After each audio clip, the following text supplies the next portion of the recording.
అధికారుల మీద హానీ ట్రాప్ ప్రయోగించారు. ఆర్మీ రహస్యాలను హానీ ట్రాప్ లో పడి అధికారులు సమాచారాన్ని ఇచ్చిండ్రని. కేసీఆర్ ప్రయోగించిన హానీ ట్రాప్ లో ఉండవల్లి అరుణ్ కుమార్ గారు పడ్డట్టున్నారు. ఎందుకంటే మేధావి, చదువుకున్నోడు, మంచి పండితుడు. మాకందరికి కూడా వారు సమైక్యవాదం పట్ల బలంగా పోరాడిన, సైద్ధాంతికంగా పోరాడినని వారి పట్ల మాకు గౌరవం ఉండే. మరి ఇవాళ వారు ఏం చూసి కేసీఆర్ గారి దగ్గరికి పోయినరో, మరి తలుపులు మూసి కేసీఆర్ గారు ఉండవల్లి గారికి ఏం పెట్టిండ్రో, ఆయన బయటకు వచ్చినప్పటి నుంచి కేసీఆర్ గారి భజన చేస్తుండు. ఇది భావ్యమా అని చెప్పి పెద్దలు ఉండవల్లి అరుణ్ కుమార్ గారిని నేను అడుగుతున్నా. తెలంగాణ సమాజాన్ని, తెలంగాణ రాష్ట్ర ఏర్పాటును మీరు వ్యతిరేకించిన ఈ ప్రజలు మిమ్మల్ని ఎప్పుడు మీ పట్ల గౌరవంగానే ఉన్నారు.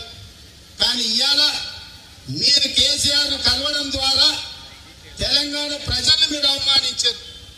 తెలంగాణ నిండా ముంచి, తెలంగాణను కొల్లగొట్టి, తెలంగాణ ప్రజల పాలిట శాపంగా మారి తెలంగాణ ప్రజలు ఒక రావణాసురుడుగా చూస్తున్న కేసీఆర్ పంచన మీరు చేసి, ఆయన బ్రహ్మాండమైన నాయకుడు, ఆయన మోడీతోని పోటీ పడగలడు అని చెప్పి పత్రికలలో ఆయన అన్నట్టు చూసినా.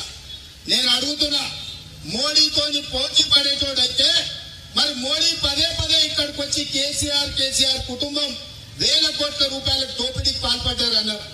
ఇంత మేధావి అయిన ఉండవల్లి అరుణ్ కుమార్ గారికి ఈయన మోడీని ఎదుర్కొనే మునగాడైతే మోడీ అందరి మీద, ఇంక్లూడింగ్ సోనియా గాంధీ, రాహుల్ గాంధీ గారి మీద కూడా ఈడీ కేసులు పెట్టిండు. సొంత పార్టీల మీద ఈడీ, ఇన్కమ్ ట్యాక్స్, సిబిఐ కేసులు పెట్టిండు. సొంత మనుషులను వదలలే, ప్రతిపక్షాలను వదలలే, పౌరులను కూడా వదలలే.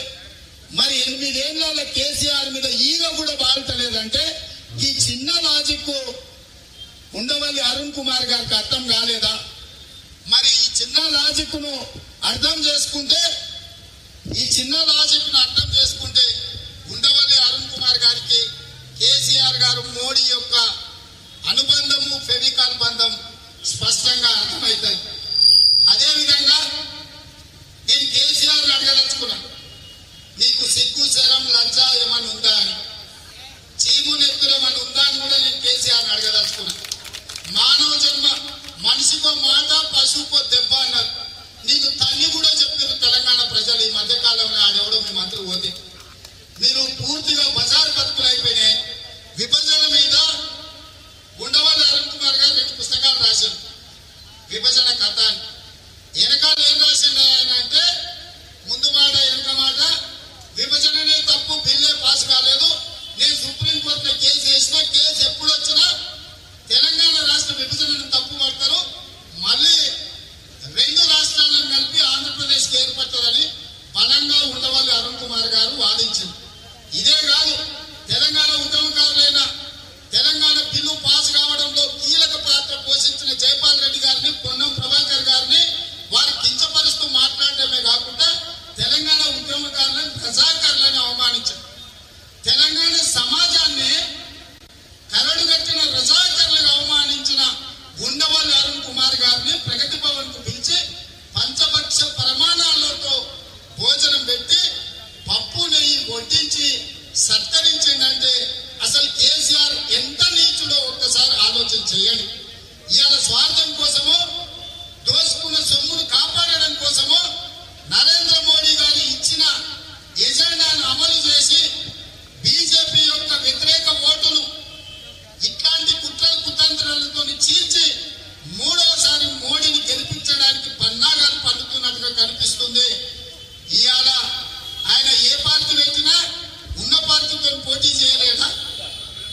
ఇన్ని రోజులు దోచుకున్న పార్టీ టీఆర్ఎస్ పార్టీ. టీఆర్ఎస్ అంటే గ్రామాలలో ప్రజలు, మా అమ్మలు, అక్కలు కళ్ళలో కారం కొట్టి చీపురు పొరకాటంతో కొట్టే పరిస్థితి వచ్చింది. మా పిల్లలు చెప్పులతో తరిమే పరిస్థితి వచ్చింది. కాబట్టి టీఆర్ఎస్ మూసేసి టీఆర్ఎస్ అని తెలుస్తాడంట. సార పాతదే కానీ సీస కొత్తదంట. ఈ సిగ్గులేని పనులు చేయడంలో కేసీఆర్ మునగాడు. నేను అడుగుతున్నా ఇవాళ కేసీఆర్, నీ పక్కన ఎవడు ఉన్నాడే ఈ సలహాలల్లా? ప్రశాంత్ కిషోర్, సోమేష్ కుమార్, జయేష్ రంజన్, అరవింద్ కుమార్, రజత్ కుమార్ అందరూ బీహార్ నుంచి వచ్చిన వాళ్ళే. కేసీఆర్ పూర్వీకులు కూడా బీహార్ నుంచే వచ్చారు. ఇది మీరందరూ భారత రాష్ట్ర సమితి అంటారు, కానీ నేను మాత్రం బీహార్ రాష్ట్ర సమితి అని చెప్తున్నా. ఎందుకంటే ప్రశాంత్ కిషోర్ బీహార్ లేదా పార్టీ వ్యక్తి పోటీ చేస్తున్నా అని పాదయాత్రలు చేస్తున్నాడు. కేసీఆర్ ఎక్కడ నిజంగానే కేసీఆర్ జాతీయ పార్టీ రాజకీయాల్లోకి రావాలంటే జాతీయ పార్టీ పెట్టుంటే ఆంధ్రప్రదేశ్ లో తొందరలోనే నెల్లూరు జిల్లాలో ఒక శాసనసభకు ఉప ఎన్నిక ఉంది. అక్కడ పోటీ చేస్తాడా లేదా చెప్పాలి. నీ పార్టీని విస్తరించాలనుకున్నప్పుడు తెలుగు మాట్లాడే పక్క రాష్ట్రంలో నువ్వు ఎన్నికలలో పోటీ చేయి. అంతే తప్ప ఇవాళ ఈ రాష్ట్రం అయిపోయింది కాబట్టి ఇంకా సొంత రాష్ట్రానికి పోతున్నాడు. మనల్ని కూడా పిల్లలు అమెరికాకు పోయి బాగా సంపాదించుకున్నాక అన్ని అయినాక సొంతూరుకు వస్తారేమన్నా మంచి పనులు చేయడానికి, లేదా